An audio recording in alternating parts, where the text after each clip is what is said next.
Speaking voice of Jem and Jerica. And Sam hasn't been to a JemCon since 2014, right? So it's been 4 years, and we are glad to have her back.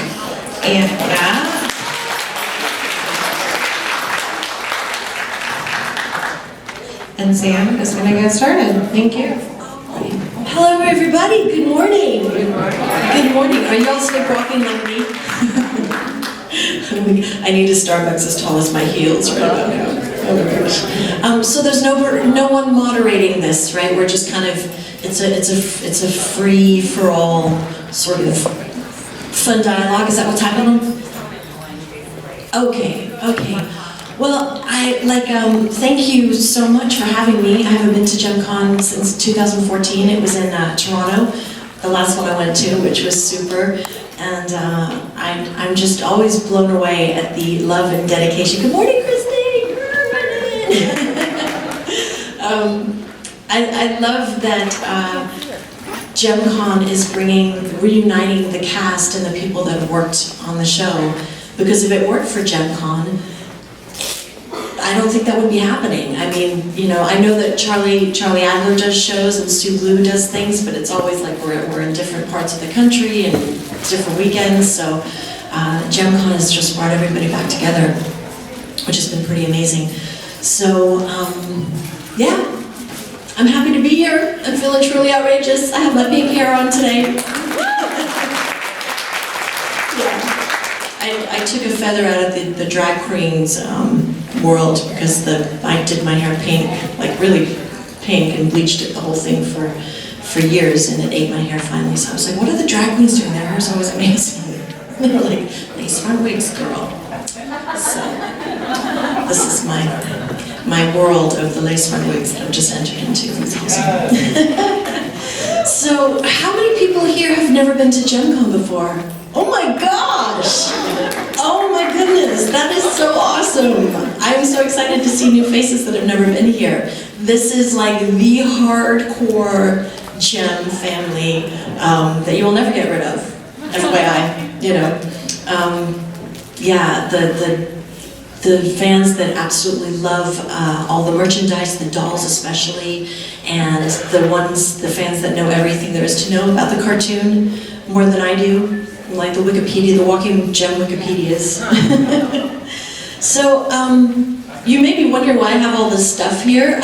So, over the years, obviously, I've grown very close to so many of the Gem fan base. And a lot of you guys have my pictures that I bring and my posters and things, because I have an online store, and I was just like, what can I do that's like, I don't know, kind of different and special for the fans, you know, maybe I'll just bring some one-of-a-kind, unique things that you guys can have an opportunity to have if you want. So I thought I would do a truly outrageous trunk show. And I just brought like a little sample of the stuff that I have, and everything, all of these have a history. So this, I don't know, this I'm not putting up for sale. It wouldn't have to go for quite a bit of money, but this is my original Gem jacket. When I did the show, I remember the production people came in, I didn't know who it was, and they were like, hey, we're putting in orders for jackets, and we're gonna embroider your name. It's like hand-stitched.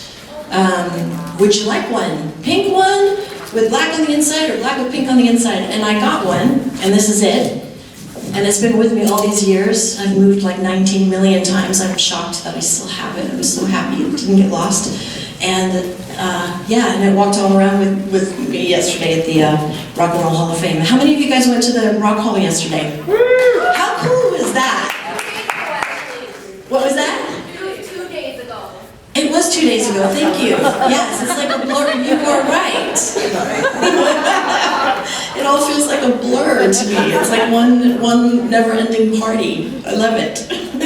So yeah, I have, some of you guys might remember, I did a video called Gem Boy for my first album, and this is the dress that I wore in the video. It's very sparkly, really pretty, and I thought, you know, I've had it for a while, so maybe somebody else wants it, and I do have a story for this. This is kind of funny. This little thing was before I was Gem. This is like vintage 80s, because I think I was 14, and actually I'm gonna put this on the mic stand. Let's do this.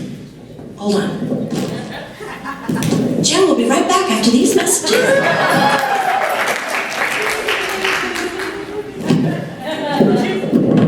Okay, there we go.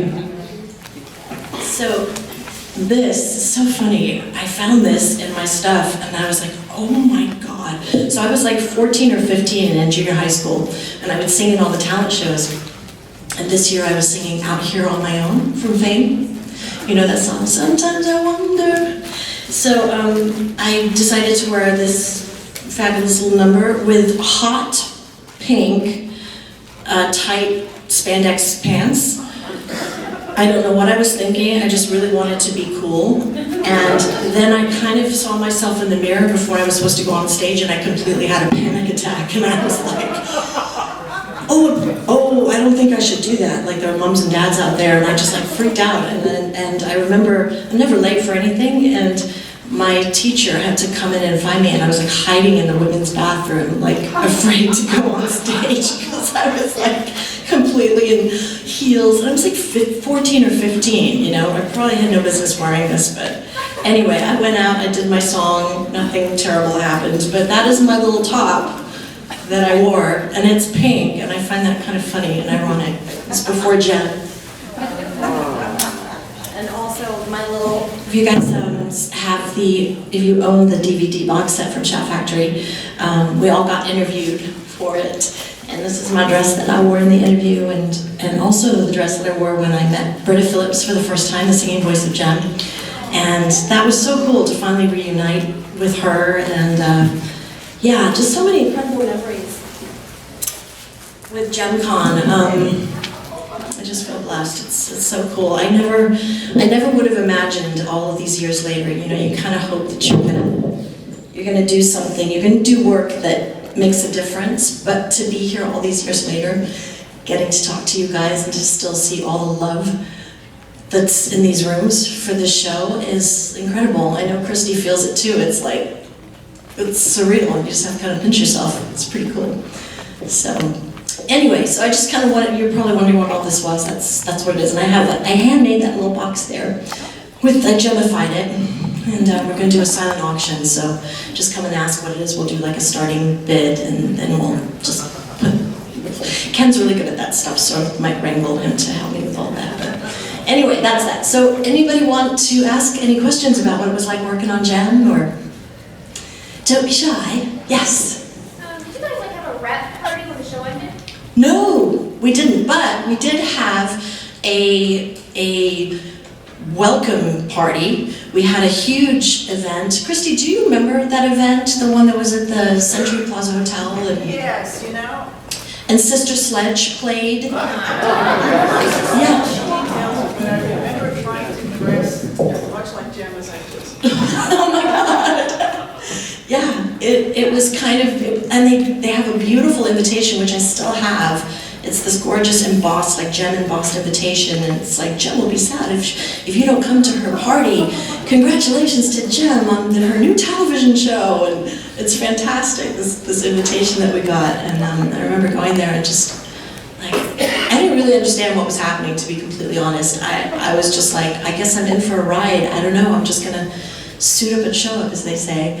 And what a ride it has been. What a ride. So, yeah. Okay, so when you were cast, did they tell you it was half hours time?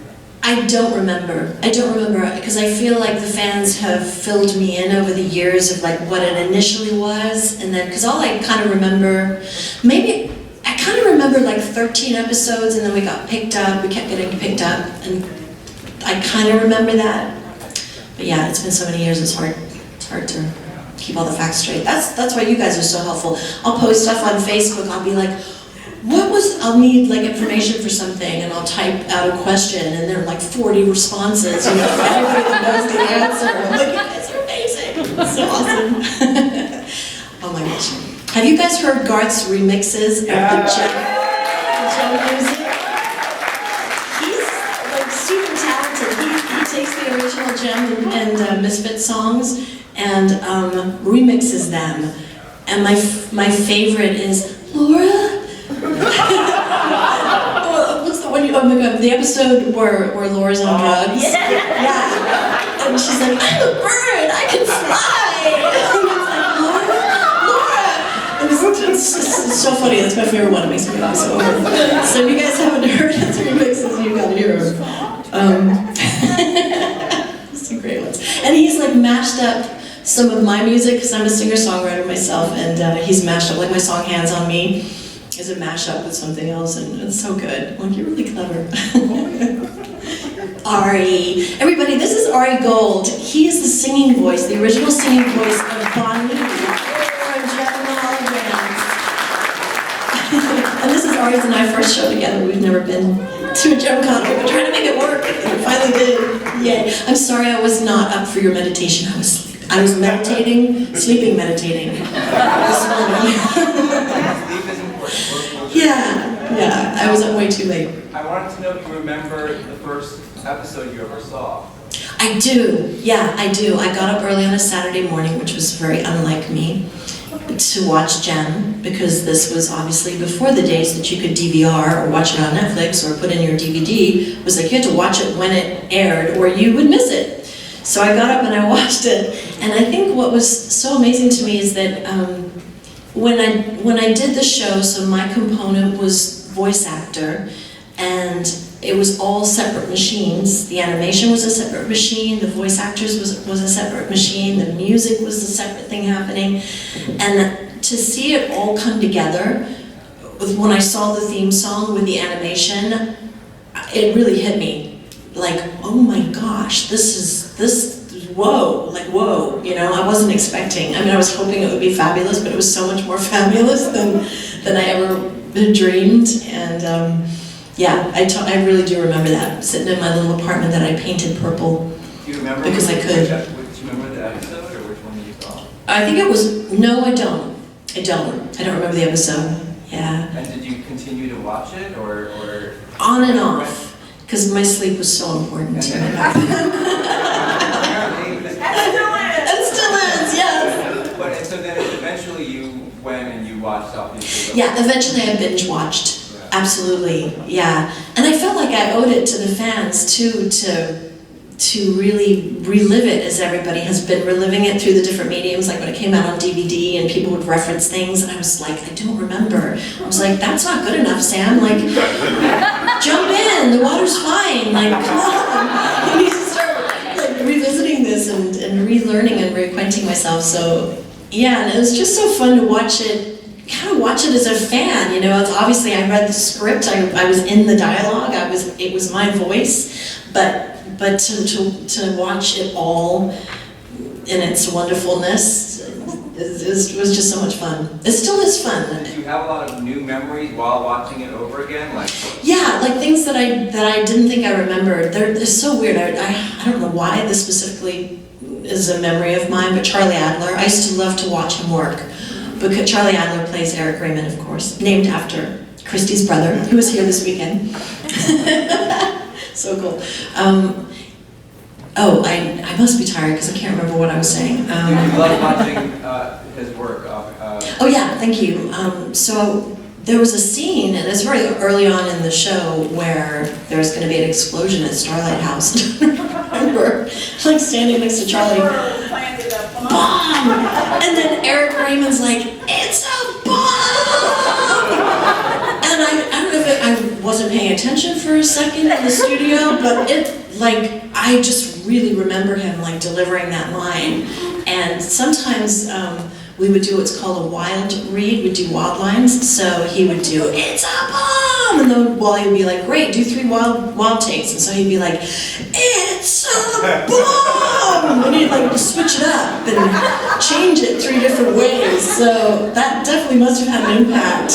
Because I was just like, wow, I'm in this room with these amazing actors who are like going for it. And the one thing that is, there's so many amazing things about voice work that I absolutely love, but one of the things I really love is you can flail your arms, you can make ridiculous faces, you have the freedom to just look like a complete idiot in order to get the performance across, and that is fantastic. Like, that's so much more fun for me anyway than the on-camera world where it's all about blocking and lighting and it's just all of that madness that really does not interest me at all. Like, I don't like it.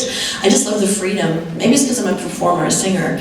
I like the freedom of a microphone and delivering a performance and not worrying about any of that stuff, just finding the truth. And that to me is just such delicious play. And just watching everybody getting to work that way, because we recorded together, which was, I mean, how cool is that? We were all in a room together, and I was like next to Patricia. Patricia and I obviously had a lot of dialogue, so most of the time we were in the room together. It's like, great, there she is again. You know, she was known. She talks about in her panels how she's known for her expletives when she would screw up a line, and she just cuss words would go flying, and I was like just loving it. I'm like, these people are the coolest people I've ever met. Ever, like, because I was young. I was the youngest in the cast. I was 18. I was the baby, and yeah. So what an awesome way to kind of jump into the business and work with the most amazing people. Yeah.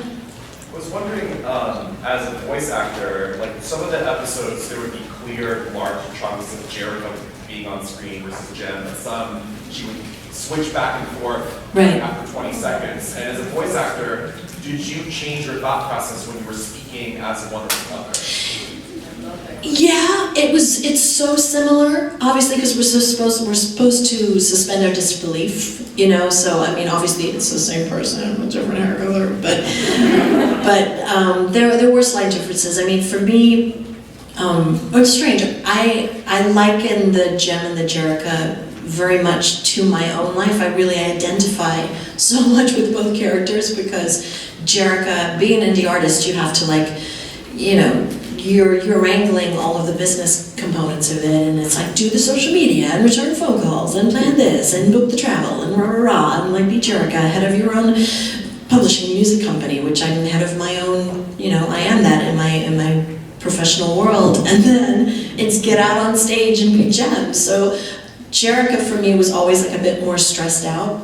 and Jem was a lot more like, you know, like here I am ready to just give it all and be fabulous. So there were those kind of differences. There was like a massive confidence with Jem, I think, and yeah, and Wally was very wonderful. Wally Bird, the director. Here's to Wally, by the way. He's no longer with us, and he was just, I loved working with Wally. Like, everybody talked about working with Wally, like, oh, he was such a what's the word? Taskmaster, thank you, yeah. You know, the sessions were supposed to be like 3 hours, but we wouldn't get out of there for hours and hours and hours. But this was my first cartoon series, so I didn't even know the difference. I just thought that's the way you work. And I was so happy to have a director that was so absolutely engaged, just full-on engaged. And I used to marvel at him. Like, he had to really, really he would delve in deep, and he had to have the full scope of everything in his brain in order to get what was needed for us before we left the building, you know? And I always marveled at that, because it was a lot to wrangle all of these voice actors, you know, especially when you get in a room with like funny people that just, you know, we used to get in trouble all the time. I remember Patricia and Charlie would just get us in trouble constantly because we were always laughing. And they'd have to like, all right, everybody, just knock it off. Come on, we gotta get back to work. But it was awesome. Yeah. Can you talk about what it was like for you when you went to your first JemCon and what your thoughts were when you found out there even was a JemCon? Yeah, I like most people, because I talk about JemCon a lot when I do different shows and travel around, and people are like, what? There's an entire convention dedicated to Jem. I'm like, there is, and it's amazing, and you should go. So yeah, when I first found out about JemCon, it was like, that's amazing. I want to go, and then I got invited. And it was strange. It was my birthday weekend. It was 2006. It was my birthday weekend, and it was in Orlando, Florida. And I reunited with Patricia there, the voice of Pizzazz, and I hadn't seen her in 25 years. And we just sat in the lobby, and we were just like, this is amazing. And these wonderful people want us here. And oh my gosh. And it turns out, this is really nuts too. Patricia moved to Nashville, Tennessee. I moved to Nashville, Tennessee. Louise Dorsey, who plays the voice of Jeddah, lives in Nashville, Tennessee. So 3 of us ended up in Nashville, which is really strange. Yeah, y'all should have JemCon in Nashville, I'm just saying.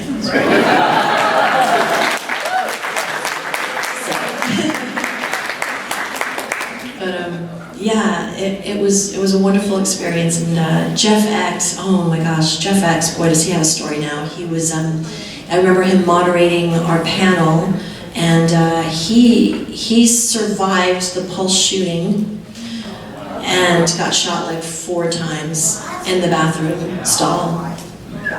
Horrific, like horrific. And I'd just seen him the month before actually, and we were at a gay club together. I was in Orlando for an event, and then a month later it happened, and I was like, there, for the grace of God, go any one of us, you know. So anyway, but he's okay. In fact, he's a badass, and I'm like, you have a lot of misfit in you, little boy. That's why you survived. Because his favorite, he loves his ass. He loves it. So yeah, that was my first memory of Jeff X, and I met a wonderful fan named Gina, and oh my gosh, there's so many wonderful faces, so many new faces that I'm meeting this weekend, and so many of the Gem fans have become like my dear friends. They really have. Like, you guys are my peeps, and you know, you find your tribe, and yeah, so I just feel very lucky. So yeah, hi, how are you? It's like, Walter, it's so good to see you. Okay, now what was it? Sorry. Could you do your voice? Would you mind doing something, Jim?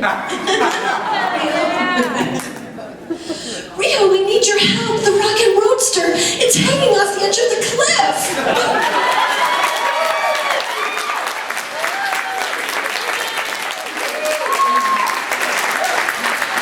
We're just always in danger because of the misfits. And I don't know why they're not in jail. Why are they not in jail? It's just insane. Committing felonies like every episode. It's craziness. Just light felonies, yeah. They're just so fabulous. They're like skating under the radar. And like, that's just who they are. Yes. Oh my gosh, you're a Hollywood gem. Can I see your outfit? Can you stand up?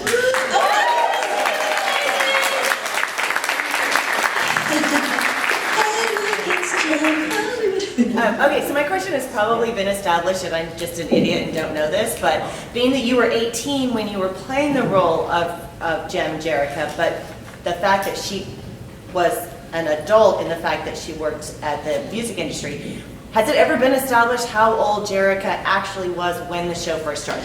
Yeah, well, I mean, Christy could probably answer that better than me, but I always had in my head that we were similar in age, like maybe within a 2 to 3 range, like early 20s, 21, 18, somewhere around that.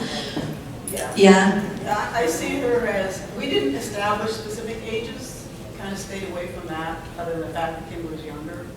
But I saw her as being someone who was probably just finishing college, so in that age. Yeah. She was drinking. No,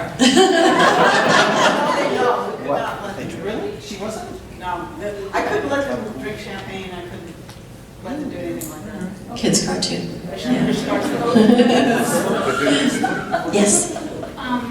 We heard earlier Christy's kind of version on what she thinks happened between Rio and Jerica in the end. Do you have any thought about that? Oh gosh, I don't know if I'll get in trouble for this. I think Jem being young would maybe have had like a fabulous fling with Riot. Because he's so like charming and, you know, we love the bad boys. It's just a thing. But I think at the end of the day, maybe when she had sort of come to her senses, I think Rio and Jerica were meant to be. Because he's lovely. And I think that she would have told him, and that he would have been very angry at first and probably kicked another plant.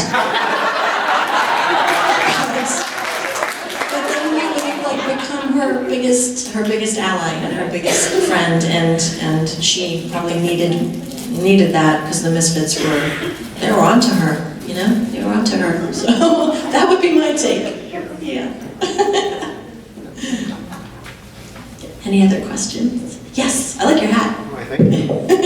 Did you have an episode that was particularly challenging, something that pushed you out of the envelope or was more difficult?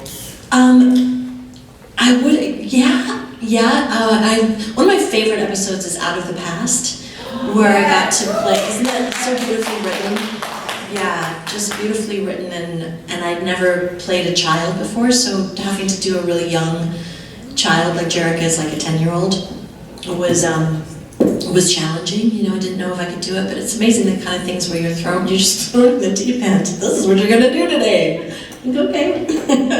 So I remember that, and also I do remember when one gem too many, which was so much fun. But then again, like, how can you compete with pizzazz? Because like the episode where Jem, it's an imposter, and Jem's going into restaurants and like turning over tables, the service in here sucks, and like, just losing her mind and going crazy, which was really fun to do. But I think in the back of my mind, I was like, oh man, Patricia just does this so well. Like, this is Patricia's wheelhouse.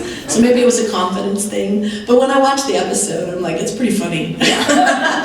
So yeah. Anybody else? Don't be shy. Yes. Oh, you look amazing, Raven. Last night she had an incredible cosplay on too, so I'll have to check out the pictures. Thank you. You said that Out of the Past was one of the favorite episodes that you remember. Yeah. Is there a particular component about the episode, or was it just your personal expansion into playing a child that you hadn't done before? It was more than just that component, playing a child. It was the opportunity that they delved into the backstory so that you really understood the devastation of what happened. Like, it wasn't just like, bye mom, I love you. It was like, I didn't get to say goodbye, and we were in an argument, and like how devastating that would have been. I just thought it was so beautifully done, like so beautifully done. And I loved, you know, I've said this to Christy many times, how it was just really awesome that Jem didn't shy away from those kind of things, because that's real life. Like, that's the real drama. You know, I always say there's cheap drama, and then there's like the real life stuff, and I'm sure a lot of kids could relate to that. And yeah, it's just so really good. And I think that's also when I realized, like, wow, man, this cartoon rocks. Like, this is amazing. This is not just like, you know, talking down to the kids and just some fluff to like get them through the breakfast cereal. This is like some real substance, and the, oh gosh, and I actually just found, I found my PSA sides, or at least 5 of them. Technically you're not supposed to take them from the studio, but they're photocopies, so I was just, and I don't take things, like, this isn't who I am, but I'm so glad I did. Because I just, like, yeah, so now I have copies of a lot of my original scripts, not all of them, but, and I have this weird thing, and I forgot to bring it because I wanted to talk to you about it. I have this weird thing, I talked to Ken about it. I think it's a script for this live-action Jem that happened in Canada in a theme park. Did you ever write something like that? Because it has, oh my god, I wish I brought it. I need to get it to you, because you'd be like, because I think you wrote something like, I think it's your writing, but maybe it wasn't for the theme park. Because it's kind of like Jem enters stage right, and it's like a Broadway kind of live action thing. Say again? It still needs to happen. But it has like my agent's notes on it to talk to Wally. I have no idea. And it's just in my box of Jem stuff, and I'm like, what is this? I need to ask Christy what this is. So I'll get it to you, because it's just so random and weird. But yes, there does need to be like a Jem Broadway play, or like a Jem musical. Can you imagine a Jem musical? Oh my gosh!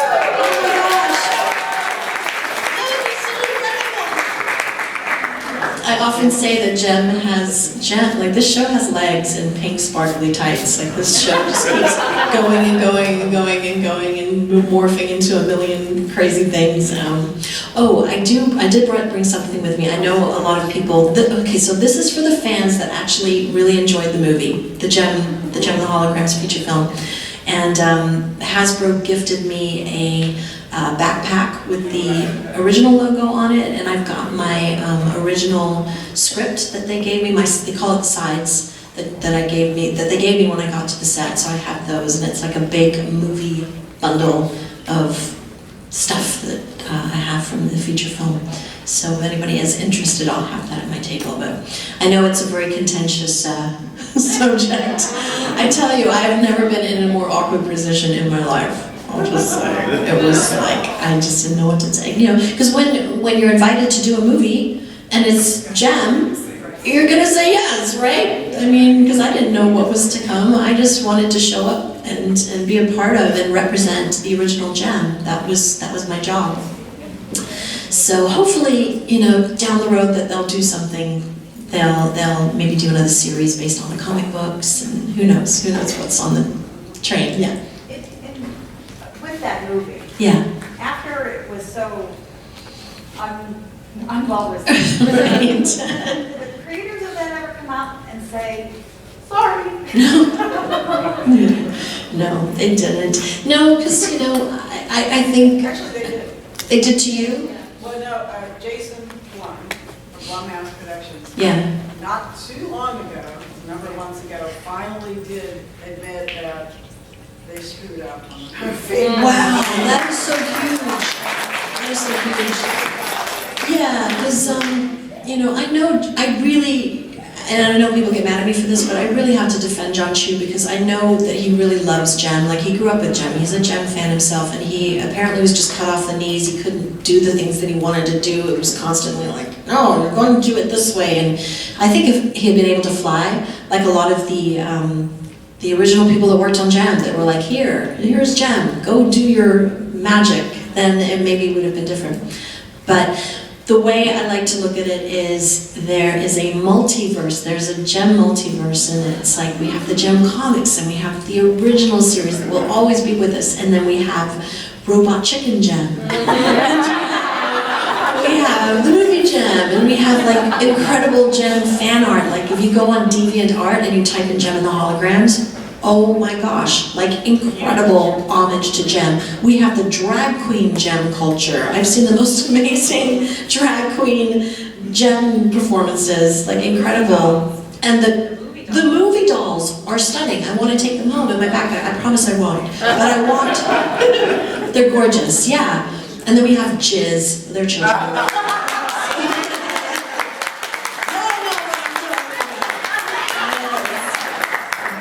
Yes, I know we have kidlets in the room, but that for those that don't know, it's taking Gem to the dark side.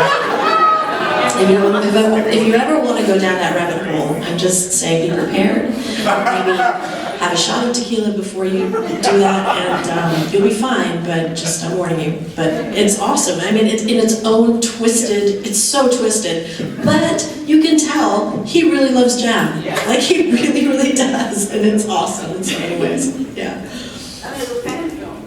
Yes, yes. I was hoping I asked them for postcards so I could give them out, but they didn't get here quite in time. But yeah, there are 2 fan films actually. One's just come out, based out of Los Angeles, called The Truly Outrageous Fan Film. It's on YouTube. It's a half-an-hour musical. They wrote like their own original songs.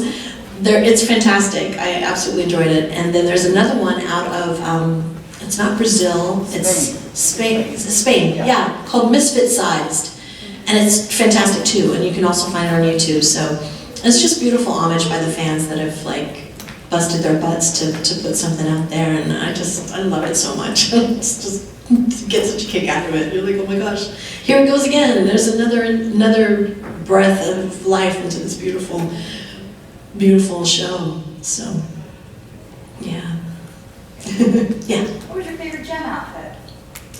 Oh my gosh, that's a good question. Well, I have to say, I really do love the theme song outfit, the pink dress with the belt, the original one. I love that. But there are so many. Like yesterday, I I saw so many, and there was one girl, and I didn't actually get to talk to her, and I don't know, Ken would remember, but I don't know where he is, but there was one girl last night, and I was like, what dress is that? Like, what is that? That's so beautiful, I've never seen that.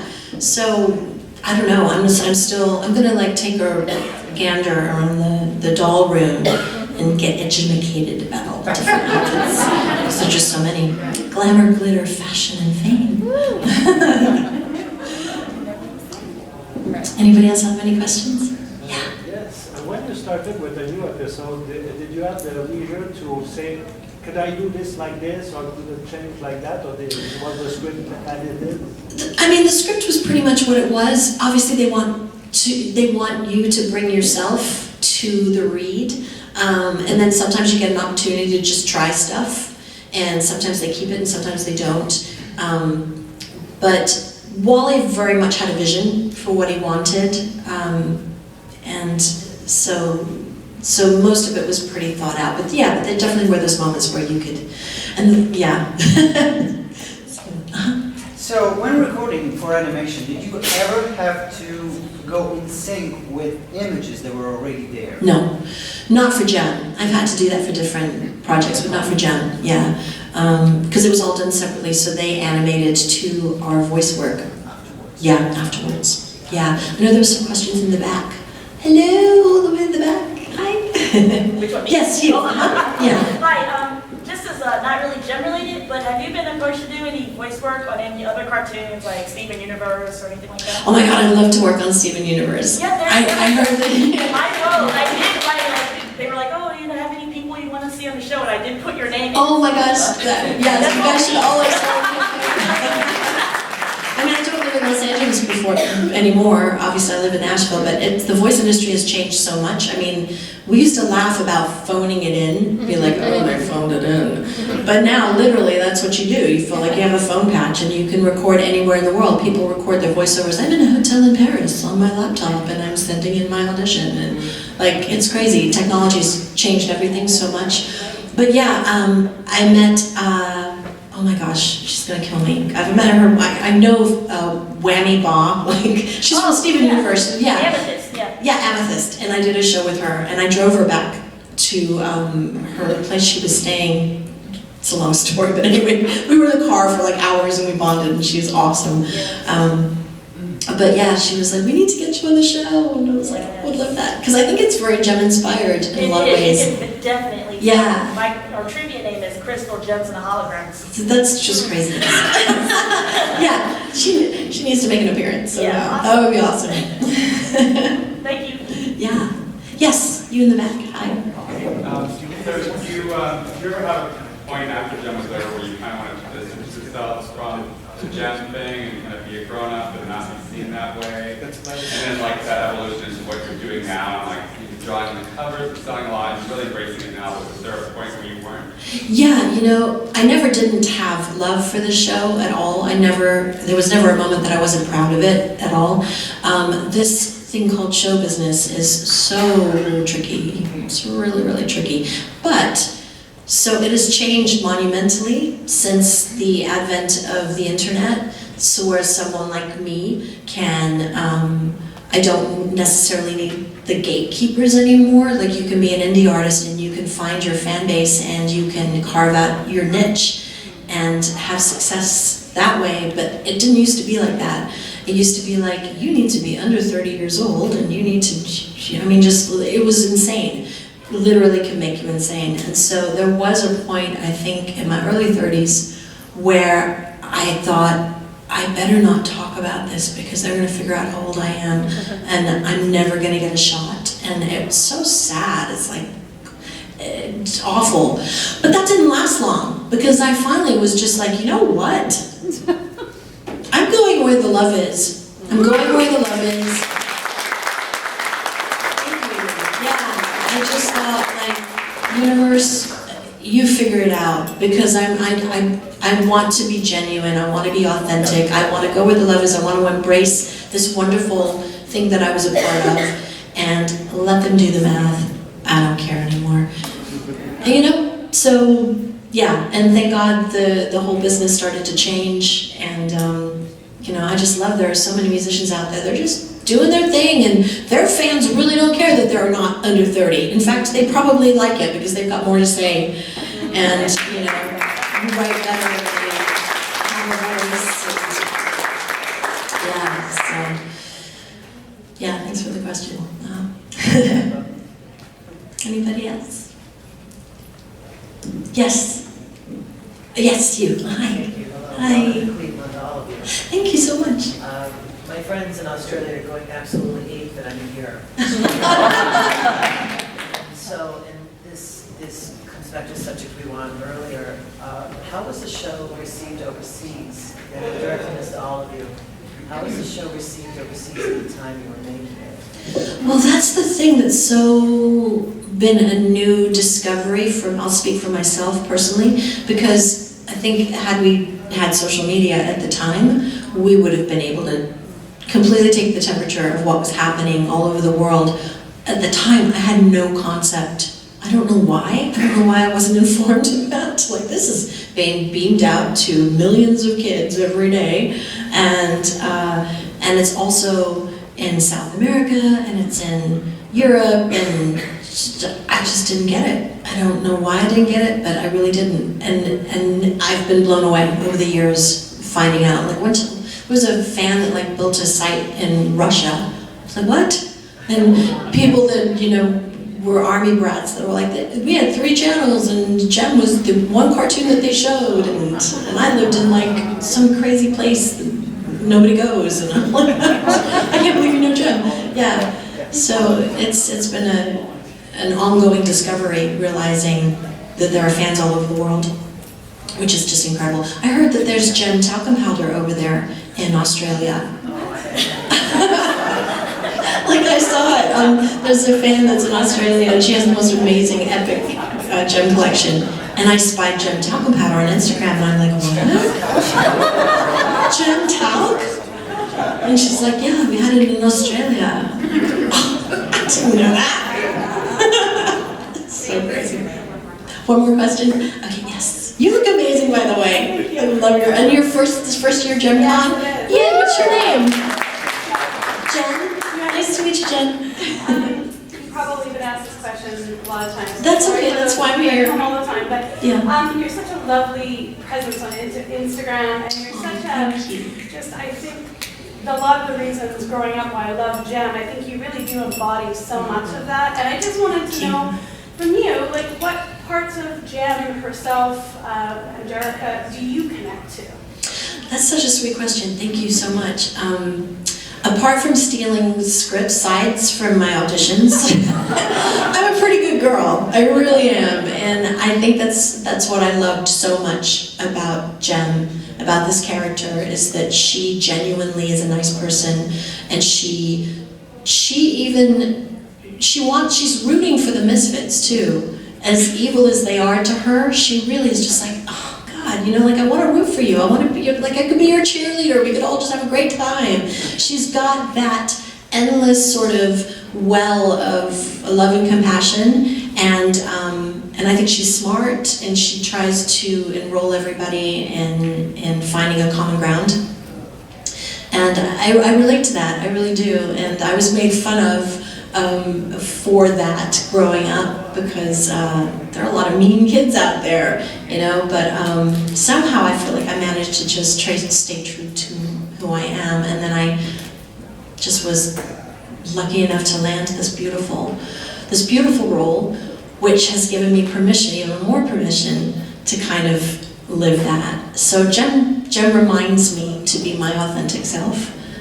And it's just been such a gift to me in more ways than I can even express. And I'm just so grateful. I'm so grateful to be your Jem.